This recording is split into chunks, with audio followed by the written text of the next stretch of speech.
అందరికీ నమస్కారం. Welcome back to IT media. నేను మీ ఝాన్సీ. మన ఆయుర్వేదం ప్రోగ్రాం ద్వారా చాలా మందికి ఆయుర్వేద చిట్కాలు ఏంటి అనేది తెలియజేసే ప్రయత్నం చేస్తున్నాము. ఆ ప్రయత్నంలో భాగంగానే మొలలకి సంబంధించిన వీడియో ఈరోజు చేయబోతున్నాము. అసలు మొలలు అనేవి ఎందుకు వస్తాయి? హర్ష మొలలు అంటుంటారు, పైల్స్ అంటూ ఉంటుంటారు. మోషన్కి వెళ్ళినప్పుడు చాలా పెయిన్గా అనిపించడం, మోషన్ ఫ్రీగా అవ్వకపోవడం, ఒక్కొక్కసారి అయితే చాలా మంటగా అనిపించడం, ఇలాంటివన్నీ ఫేస్ చేస్తూ ఉంటారు. అసలు ఇవి ఎందుకు వస్తాయి? మన ఆయుర్వేదంలో ఎలాంటి చిట్కాలైనా ఉన్నాయా ములలు తగ్గించుకోవడానికి? ఈ విషయం తెలుసుకుందాం. ప్రస్తుతం అంతా ఉన్నారు ఆయుర్వేద వైద్యంలో అపార అనుభవం ఉన్న చిట్టుబొట్ల మధుసూదన్ శర్మ గారు. నమస్తే సార్. నమస్తే. ఎలా ఉన్నారు సార్? మీరు ఎలా ఉన్నారు? బాగున్నాను సార్. సార్, మొలలు అన్నప్పుడు జనరల్గా అది అందరికీ చెప్పుకోలేరు. దానివల్ల చాలా ఇష్యూస్ ఫేస్ చేస్తూ ఉంటారు. ఇప్పుడు ఏవైతే జలుబు దగ్గు గురించి ఎంత ఓపెన్గా డిస్కస్ చేస్తారో, నాకు మొలలు ఉన్నాయని కానీ అవి డిస్కస్ చేయలేరు. అండ్ ఇవి ఉన్నప్పుడు ఫుడ్ హ్యాబిట్స్ కానీ మన లైఫ్ స్టైల్ కానీ ఏదైనా చేంజ్ చేసుకోవాలా? అసలు ఇవి ఎందుకు వస్తాయి అంటారు? మలబద్ధత అనేది ఎక్కువ మందిలో కారణంగా ఉంటుందమ్మా. అంటే మోషన్ ఫ్రీగా కాకపోవడం అనేది నూటిలో దాదాపు 80% 90% మందిలో కలుగుతుంటుందమ్మా. ఈ మోషన్ ఫ్రీగా కాకపోవడం కారణం ఏంటంటే తగినంత ద్రవ పదార్థాలు తీసుకోకపోవడం, ముఖ్యంగా నీరు ఇలాంటివి తీసుకోకపోవడము, ఫైబర్ రహితం అంటే పీచు లేనటువంటి ఆహార పదార్థాలు ఎక్కువగా తీసుకుంటుండడము, టయానికి విశ్రాంతి తీసుకోకపోవడము, అదేవిధంగా టయానికి ఆహారం తీసుకోకపోవడము, మానసిక ఒత్తిడి, ఇలాంటి అనేక రకాల డెఫినెట్గా వస్తాయమ్మా. ఇలాంటి అనేక రకాలైనటువంటి కారణాల వల్ల ఈ పైల్స్ వస్తుంటాయమ్మా. కొంతమందికి ఎలాంటి స్పష్టమైనటువంటి కారణం లేకుండా కూడా పెద్దలకు ఈ సమస్య ఉన్నప్పుడు మరి ఆ జీన్స్ ఎఫెక్ట్ వల్ల సంతానం కూడా వస్తుంటాయమ్మా కొంతమందిలో. సో ఈ పైల్స్ గురించి చెప్పుకోవాలంటే సర్వసాధారణంగా 2 రకాలుగా పైల్స్ వస్తుంటాయమ్మా. అంటే ఆభ్యంతర మొలలోని బాహ్య మొలలు అని చెప్పేసి లో మొలలు, అదేవిధంగా బాహ్య మొలలు అని చెప్పేసి 2 రకాలుగా వస్తుంటాయమ్మా. సో ఆభ్యంతర మొలలు అంటే యాక్చువల్గా ఏమంటే మోషన్ పోయినప్పుడు చేతికి అవి తగలవమ్మా. లోపల మొలలుండి పోటు, సలుపు, బాధ ఇలాంటివన్నీ ఉంటాయి. బాహ్యమలలు అంటే మోషన్ పోయినప్పుడు ఆ చేతి వేళ్ళకు తగులుతుంటాయమ్మా, అవి బాహ్యమలలు. దీన్ని ఎక్స్టర్నల్ పైల్స్, ఇంటర్నల్ పైల్స్ అని చెప్పేసి. ఇంటర్నల్ పైల్స్ ఇంకా కొంచెం ఇబ్బందికరంగా ఉంటుందమ్మా. జనరల్ గా 2 ఇబ్బంది పెట్టేటివే. దీంతో కంపేర్ చేస్తే ఇంటర్నల్ పైల్స్ ఇంకా కొంచెం ఇబ్బందికరంగా ఉంటుంది. దీనివల్ల పోటు, మంట, సలుపు, బాధ, అసౌకర్యము చాలా ఇబ్బంది పడుతుంటారమ్మా. అందుకే దీని పేరు కూడా సంస్కృతంలో మన మహర్షులు వేలాది సంవత్సరాల క్రితమే అర్సెస్ అనేటువంటి పేరు పెట్టడం జరిగిందమ్మా.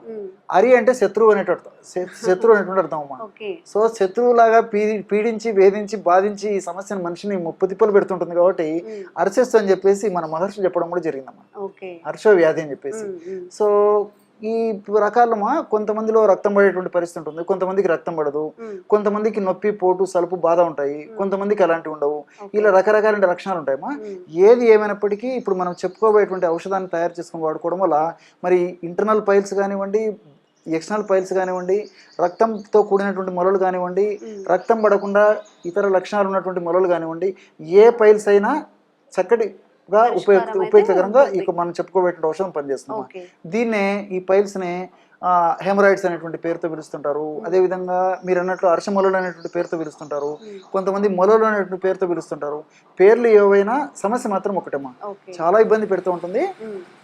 కొంతమందికి మరి తప్పని పరిస్థితుల్లో వాళ్ళు ఆపరేషన్ చేయించుకున్నప్పటికీ కొన్నాళ్ళు బాగుండి మళ్ళీ మొదలవుతుందమ్మా. ఈ పరిస్థితి కూడా కొంతమందిలో కలుగుతుంటుంది. ఏది ఏమైనప్పటికీ చక్కటి ఫార్ములా చెప్తాను చూడమ్మా. దీనికి కావాల్సిన పదార్థం అమ్మా, చెప్తే ఆశ్చర్యపోతారు. ఒక్కటే ఒక పదార్థం అమ్మా, కుంకుడుకాయ. జనరల్ గా హెయిర్ వాష్ కోసం. ఎగ్జాక్ట్లీ అమ్మా. సో చాలా మంది ఏమనుకుంటారంటే అమ్మా, కేవలము హెయిర్ వాష్ కోసమే చెప్పేసి ఈ కుంకుడుకాయని వాడుతుంటారమ్మా. సో సౌందర్య సాధనాలు కూడా కొంతమంది వాడుతుంటారు. ఇంటర్నల్ కూడా వాడుకోవచ్చు. ఈ కూకుడుకాయ చాలా జబ్బులకు పనిచేస్తుందమ్మా. రక్తాన్ని శుద్ధి చేసేందుకు ఉపయోగపడుతుంది, తర్వాత అలర్జీని తగ్గేందుకు ఉపయోగపడుతుంది, రక్త వ్యాధులు, చర్మ వ్యాధులు రాకుండా ఉండేందుకు, వచ్చిన వ్యాధులు త్వరగా తగ్గేందుకు ఉపయోగపడుతుంది. అదేవిధంగా మన దేహంలో రక్తంలో ఇస్నోఫిల్స్ అనేటువంటి కణాలు పెరగడం వల్ల అలర్జీ లక్షణాలు వస్తుంటాయి. ఈ అలర్జీ తగ్గేందుకు ఉపయోగపడుతుంది.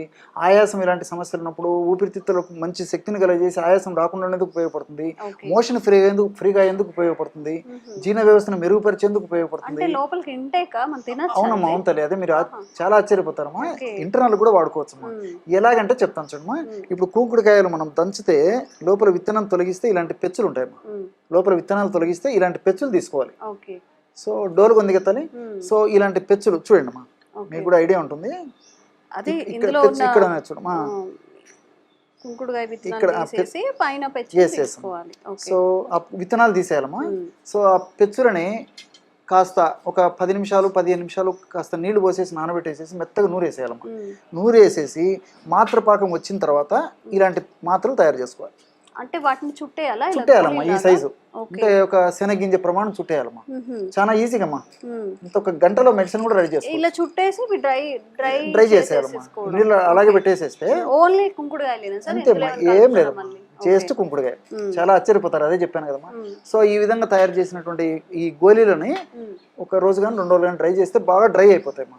ఒక గాజు సీసాలో నిల్వ ఉంచుకొని రోజు ఉదయం ఆహారం తర్వాత ఒకటి, రాత్రి ఆహారం తర్వాత ఒకటి, అంటే ఆహారం టిఫిన్ చేసిన తర్వాత టిఫిన్ కానీ భోజనం కానమ్మా తిన్న తర్వాత ఒక 10 నిమిషాలు ఉన్న తర్వాత ఒక గోలి ఒక మాత్ర మింగేసేసి, ఒకవేళ రక్తం పడేటువంటి మొలలు అయితే మజ్జిగతో తీసుకుంటే మంచిదమ్మా.